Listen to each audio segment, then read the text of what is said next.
Ladies and gentlemen, what is going on? I am super excited to bring this interview to you today. I am with my friend Andy Arias, and man, if you've been following the no label journey for any amount of time, you know this man already. But if you are brand new, Andy, my first question to you is um, for this event, it's challenging labels, right? And peeling back labels. So I would just like to get 2 to 3 labels right now that you use to represent yourself. Queer, disabled, marginalized. Wow. Those are very powerful labels right there in and of themselves. Um, and since this is about peeling back the label of disability, I want to know, what does that look like? So, what does peeling back the label of disability look like from your perspective? I think peeling back disability, for me personally, and I'll preface this by saying, I speak for me. I know I represent many in my community, but this is my voice. And so I won't say that I speak for people, I speak for myself. But for me, disability is a physical construct or a mental construct that we put on ourselves, or that we allow people who perceive disability in a negative way to put on us. And I think peeling back the layers for me is finding the strength and the power within the label disabled, right? So when somebody says disabled person, they're usually thinking of something broken or not able to work.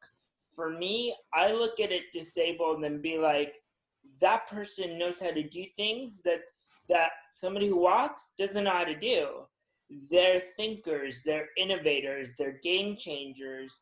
Now, how can I get them to work with me or for me, right? And so I think flipping the narrative of disability is how I peel back the layer and make it my own.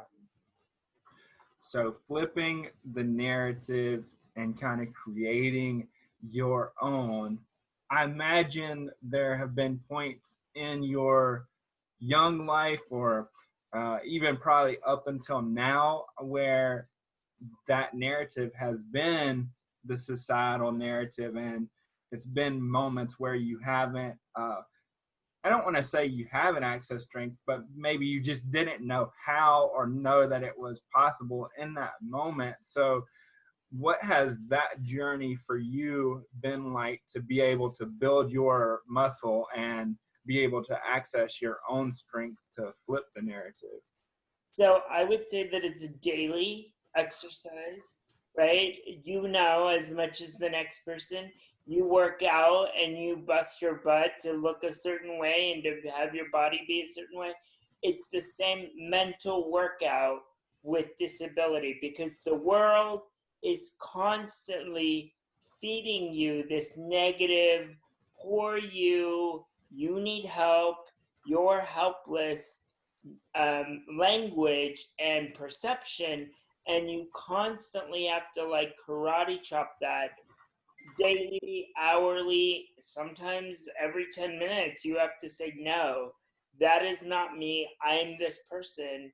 And it's been a challenge. Growing up, we're always told, no, you can't. You're not going to be able to live on your own. You're not going to be able to drive. You're not going to be able to have a car. You're not going to be able to marry or be with someone for the rest of your life. You can't do these things. So I think in child development, that sticks with you. As strong as person you become, there's always that little child inside you that says maybe that person was right. And so that little child that is negative and wants that affection and that love and that hope is still inside all of us, I believe. And we have to learn how to soothe child and make sure that he knows he's worth it and he's strong. But it's a daily thing. It's a daily, for me, it's a daily thing. I have to constantly remind myself that my disability does not define me. And if I'm going to let it define me, it's going to define me in the most positive light that it can. So many things right there that you touched on. I think the way you framed the little kid, I think you hit it right on the head, and something that I'm trying to create with this summit is the idea that we all have those things that pop up and those things that we've been told, and it doesn't matter if right now you don't fit into the disability community. As a human being, chances are you relate to that situation in and of itself. um, One of the questions that's come up from the participants for the event has to do along the lines of the language and how we use it. And they said, what can someone do if they use terms in with good intentions, but it may not be the best phrase or word to use? And the example that's coming to my mind right now are things like handy capable. Like we hear that one sometimes. Uh, for me, it'd be a phrase like differently abled, things like that. Yeah. I think here's the funny thing. When people would try to use either cutesy terms to define my disability or terms that didn't address me, like people tried to able explain my disability, able-bodied people explaining who I am as a disabled person. So I'd say, like, are you able explaining to me right now what I am? And they're like, what does that mean? I'm like, well, let me sit down and explain to you what exactly that means. Um, but for me, it's it's not the word that's hurtful or I struggle with. It's the intention. So I think words have tremendous intention behind them, and I know there are negative, hateful words. Like I don't use the H word handicap ever, but it's the intention in the term, right? If I know somebody from Alaska is saying, or Tasmania is saying handicap, or or even the C word crippled, which is like so 1974, right? But they don't know any better, and they're just trying to describe a physical circumstance of a person. I'm not going to smack them, but if a privileged, well-educated person uses a term like handy capable or handicap, then I'm like, wake up, right? Those are terms you should know better, and your intention is to bring me down to a level for you to be up here and for me to be here, and that's not okay. So if it's unintentional, fine. If you're Amish and you want to call me handicap, okay. You may not know any better, but if you're a college educated individual and you say it, ooh, oh, that's no good. No good. That got me thinking about using the word disability and just straight using it. And what I'm thinking about is, can you explain from your perspective if and why you think it would be important for society to use the word disability, especially when they're educating young kids who have a disability, why that would be important. I think as much as we don't let our labels define us, I think it's very important to understand your community, right? And there is a huge disabled community, that there is disability pride, there is disability history, there's a rich disability culture. And by saying that's a no-no term, and you should be what's the term I hear? Differently abled, or you know, just different words like that. It's taking the strength of disability away. Like, I want kids, if you're watching, I want you to understand that you being disabled is powerful. It's not a problem, it is powerful. And it is in the way you wield that power and that knowledge of who you are as somebody with a disability that's going to lead you further in this world, that then if you hide behind another label that isn't you, right? If you hide behind handy capable, or if you hide behind not as capable, or some weird bastardization of the term disabled, you are disabled, it's okay. It's great, because that's going to open doors for you no matter where you go. And the other thing is, it's in legislation and it's in laws, it's in documentation. So to say it doesn't apply to me because that's not who I am, but yet it's in our ADA, it's in our workforce policies, persons with disabilities, it's really ridiculous not to own and have strength in that term. Yeah, man, we're coming up on the 30th anniversary, and it's happening during this actual summit.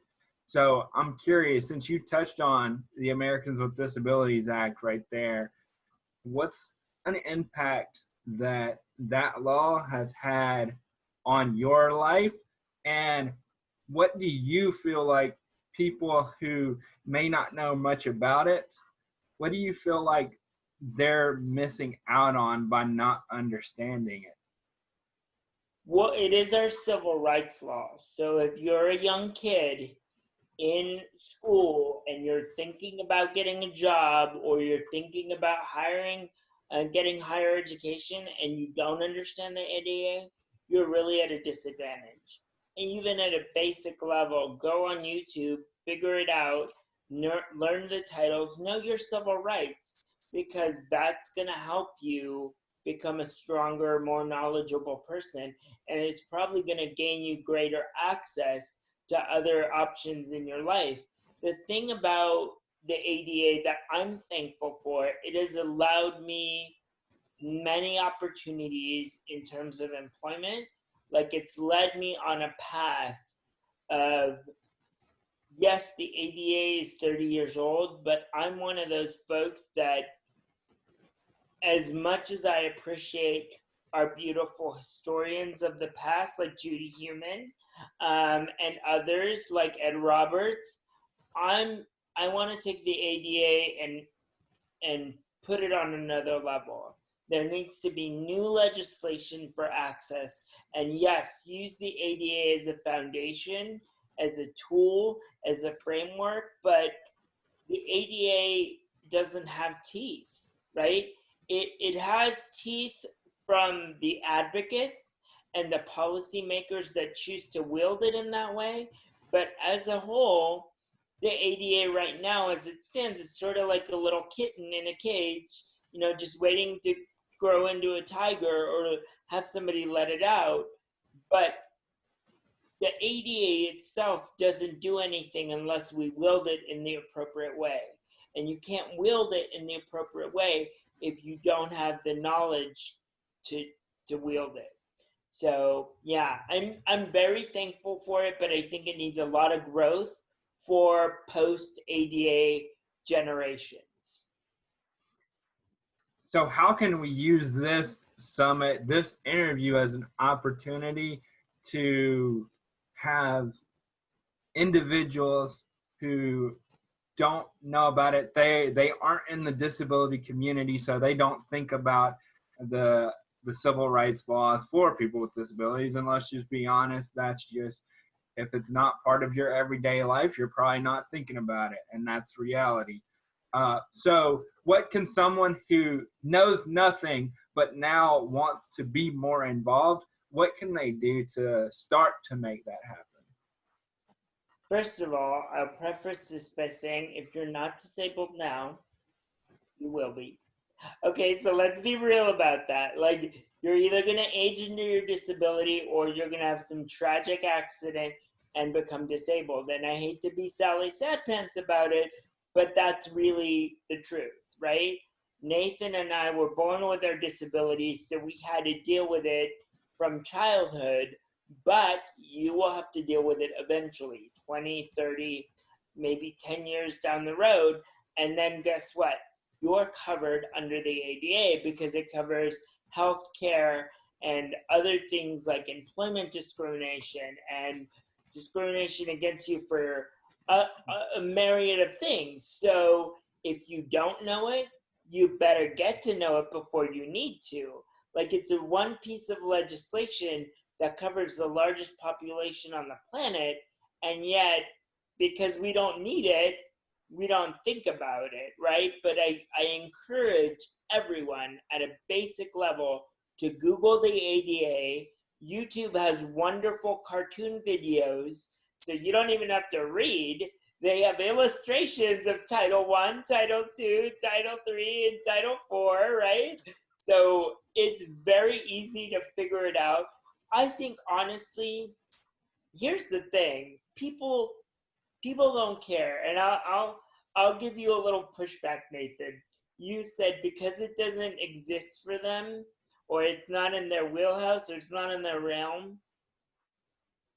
Basically, what you're saying is discrimination is okay, and not you, Nathan, but the community who doesn't care about the ADA is basically saying discrimination against a certain group of people is okay, because if you don't know about access barriers and people not being able to get into buildings and restaurants or having opportunities to employment, then you're saying it's okay for that person to not have opportunity. As long as I get mine, I'm okay. And so that is not okay, especially in the environment we're in now with Black Lives Matter and other people matter. Disabled people are the largest population in any ethnic group or any minority. So learn it. There's no excuse. No excuse. I didn't mean to go off on your people. I'm sorry. Oh my God. I was on my soapbox there. I'm off now. I'm off. Okay, so. No, and that's the thing about a summit like this, right? That's why I chose to call it my experience, because we all have different experiences, even in the same community.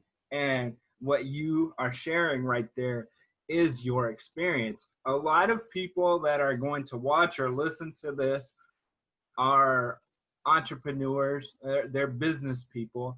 And for the people who don't know a whole lot about you, you work in the employment field, you work for a Department of Labor.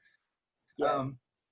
What I see is a huge gap, and I talked about this during my interview about uh, that you're taught just to be happy you have a job when you have a disability, and you're taught that like the gap is you're going to go work at Wendy's, you're going to go work at the grocery store, you're going to go do janitorial work, or you're going to be a motivational speaker.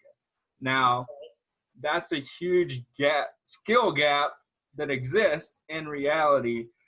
So if you're talking to people who have the power to employ individuals who have disabilities, what can we do to kind of shift the narrative and how to help build skills with people with disabilities so that they fit market needs? Because like you said earlier, we're very adaptable, we're good problem solvers, and we have a lot of skills. They just may not be the employment-based skills because we're living in a narrative where what you're expected to do is so much smaller than what you're capable of. So I'll preface this because this is me, my personal story. And Yeah. yes, I work for the Department of Labor, but I'm speaking outside of that realm in my personal capacity. But here's my own personal preference or my personal thoughts on this. Um, I I am filled with gratitude that I have a job. One, but I work very hard at my job and all my jobs. I'm a producer, I'm an actor, I'm a speaker, I'm all these different things. And the reason I got there is because I turned down the noise of others. And I said no, right? So I'm going to put this back on the disabled community a little bit and say to them, I know it's hard to go on a job interview. I know it's hard to lift your head up in front of an able bodied person and say, I'm able to do this job. You know, when the narrative switched for me and then it switched for the employer, when I rolled into a room and started demanding my worth. Because I said, I can guarantee you, you don't have a unicorn like me on your staff. You don't have anyone as diverse, anyone as knowledgeable on disability, anyone as knowledgeable on civil rights, anyone as knowledgeable on diversity and inclusion. And let me be clear, diversity and inclusion is not a sexy term that we get to use to say we're woke or we're awake. It's a way of life. And if your company is touting those terms, diversity and inclusion matters, but you're not putting it into practice by employing a unicorn such as myself or another person with a disability that understands it from a lived experience, you're doing something wrong there. And so I believe for the business owners that are out there, it only takes one. You'll hire one individual with a disability. Yes, they have to be qualified. They have to have the criteria and the credentials to get the job. But when they roll into your job interview, when they're sitting across from you, and you're interviewing them, think about this. Put it in your mindset. How difficult it was for them to roll in front of you and do the interview. But yet, they did it. And yet, they're looking you in the eye and they're speaking to you in a tone of authority and understanding. Think about that. Think about the challenges that that one individual has to go through to make it to the interview, to be on time, to be a responsible employee, and look at their resume and consider, whoa, this person has done a lot, not because of their circumstance, but in spite of their circumstance. They've done all this. This person would be an awesome employee for me to hire. And I'll tell you a personal story. The job I left previously to the job I have now, working in DC, the law firm, they were scrambling around when I left because they were like, we don't want to hire anybody else but another person with a disability in your previous position. Please help us find somebody, because we figured out, my law firm that I worked for figured out that they were missing a huge gap of knowledge that they didn't have. I guarantee you, if you start hiring people with disabilities, you're going to gain so much that it's going to blow your mind. And you're going to probably think, I don't know why I didn't figure this out 10 years ago, but you can figure it out now. I love that story. And as you were talking about, think about the things that person had to go through to get to the interview. It made me think of my own story about going to an interview. And it was for a job that I never got, but I went on the interview and I had been going to tons of interviews. And as somebody with a disability, you get very adept and skilled at knowing when it's a waste of time and knowing how that other person views you.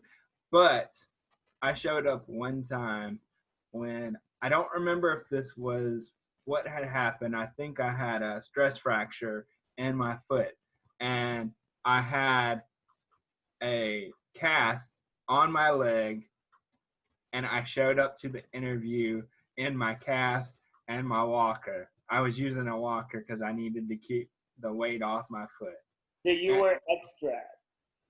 yeah, because of that same thing that you said, though. We learned that opportunities are very, very important.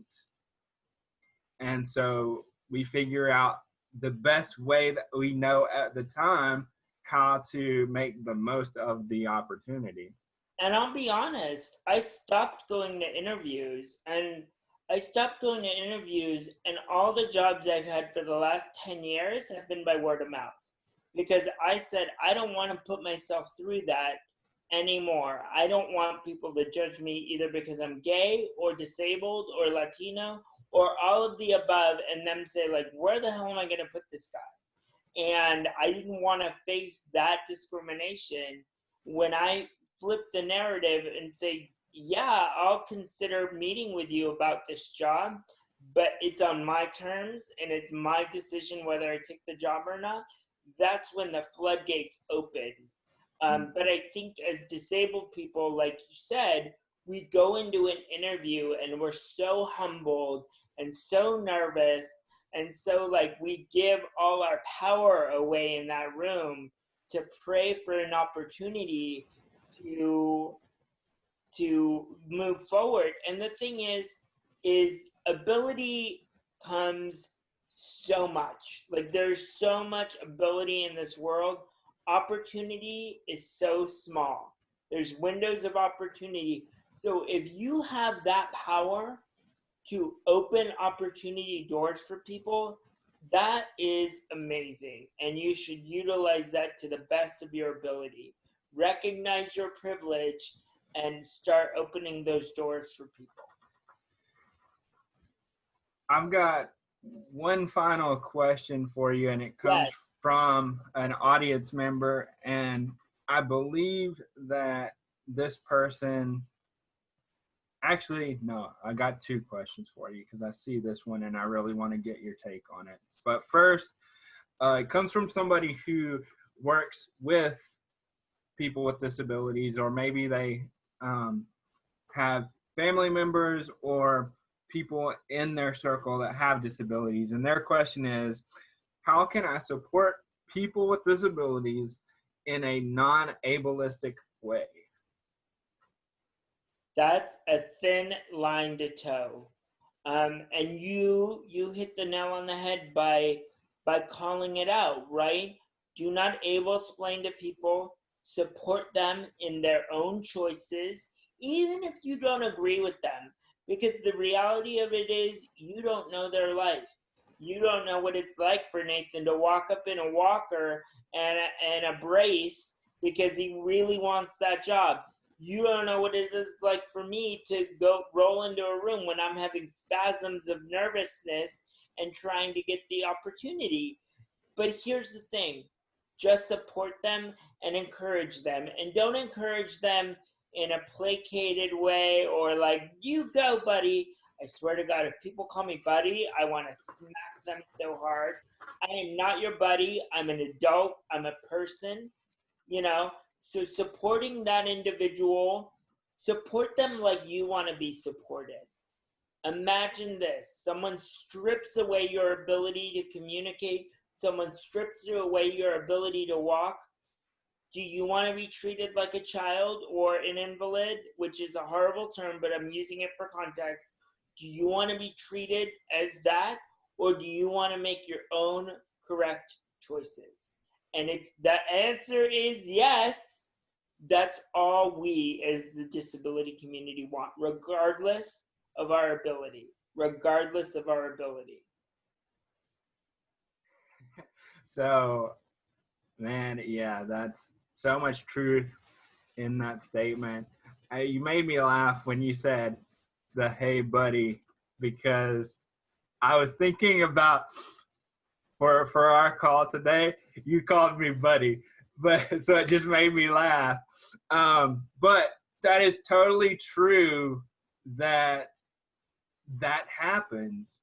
Yeah. People automatically make the assumption, right? It's an assumption from my perspective that if you're a person with a disability, you don't grow up for whatever reason. Like you have the ability of a child, and that's not true in most cases. Now, sometimes, depending on the disability, you function at different levels, and that's the truth. But in most cases, don't treat me like a kid. I'm a grown man. That person may be a grown woman. There's And various levels of learning and ability to learn, but that doesn't take away someone's humanity or value. And I feel when people start looking at adult people as children, it really strips away their self-worth and their value. And even if they can't communicate with you, I can guarantee you their spirit feels it. It's true. yeah, And I can call you buddy because we're buddies, but I didn't mean it like, hey, buddy, you're doing so good, buddy, Nathan. no, I just had to give you a hard time, man. Yeah, yeah. I want to share. This made me think of a very um, important story that I know won't be shared unless I share it here. And for people who don't know my journey up until now, I worked in the independent living field as my whole career up until this point. And we went in and worked with individuals at an active day center, and we did independent living skills training. And there were people that functioned on different ability levels. But what I can tell you is there is one time where um, one of the people in the center, they were hurting and they had an accident, right? And you could tell by everybody's response that they knew exactly what was going on. Even if they didn't communicate it in the same way that you or I could communicate it, you saw the compassion happen right then and there. So I think you hit a very, very important point of we are all human. We do all have value. And sometimes when you you peel back that label, that societal label, you'll be surprised at how much we all do have in common with one another. I just want to say something real quick. I think if we raise the bar on our emotional intelligence as much as we raise the bar on basic, like book intelligence, we would become better humans and understand people from vast majorities of life, regardless of what we think their ability is. It's all about our emotional intelligence and our awareness. Yeah, I agree with that 100%. The final question, this comes from a mom whose child has autism. And her question is, why is it so hard to find support without starting a debate? So I'm curious on your perspective of that question. I will say this. I used to work with 150 youth in Orange County, and I used to advocate for them at IEPs. And it is hard to find support, and it is hard to stand up for youth rights. I'm the first one to say it. People need to start looking at accommodations and the rights of youth with disabilities as not special treatment, but leveling the playing field. It is totally an object of perception in the mind of able-bodied folk that if some youth is requesting an accommodation, which most cost less than $500 to fulfill. By the way, FYI, I don't know much about your specific case, but it's about shifting that individual or that system's perception of what disability or your child's disability is. I worked in California before I came to DC on a bill to give everybody an IEP. And they thought I was kooky Pauls. They thought, what do you mean giving everybody an IEP? Well, then you don't have to worry about accommodations being a negative for because everyone's going to require an accommodation. And, maybe someday in the far, far future, that'll be our schools where accommodation isn't an ugly word and kids with disabilities aren't segregated and feel isolated and ashamed for requesting their accommodations, but it is a total shift in perception and understanding. And all you can do is advocate, but the strongest thing you could do is bring somebody from the autistic community, someone that you respect, someone that you value, someone that is a mentor in your community, and bring them to your IEP. I guarantee you, if you say, will you go to my IEP with me? I guarantee you 5 times out of 10 they'll say yes, yes I will. I'll go with you and I'll be your advocate. That's how I got started doing it, because parents were desperate for a person that would help their youth stand up for their rights. I love that, because my experience would tell me the same thing. If you have someone who has experienced the same things that your child may be going through, and they're at a different stage of their life, it adds some credibility to what you're talking about, and school systems get kind of nervous. They don't know what to do with it. Yeah. I roll in with my ADA, this is what you need to do, and this is why I know it, because I have a certificate behind me and I'm knowledgeable. But at the end of my career in Orange County, they basically, whenever I would walk through a door, principals and school boards, when they saw me, would be like, just give him whatever he wants. I don't want to deal with this. Just give Andy whatever he wants. And parents would just start writing my names on the documents just to prep the school. So by the end of my career, they were just like, just give him whatever he wants. We don't want to do this meeting. So that's kind of cool. Yeah, man, and it shows the power of you being able to use your voice and advocate on behalf of other people with disabilities as well. Man, this has been such a fruitful conversation.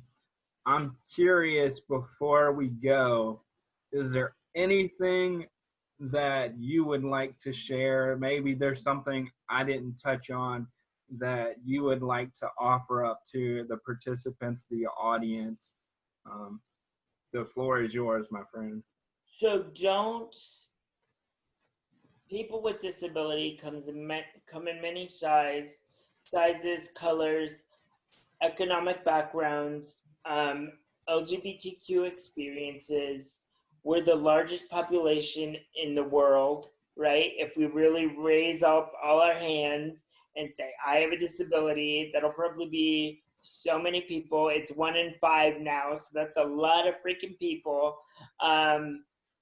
Don't underestimate anybody ever, regardless of their ability or disability, because you never know. I was told no so much, and I was raised in systemic poverty.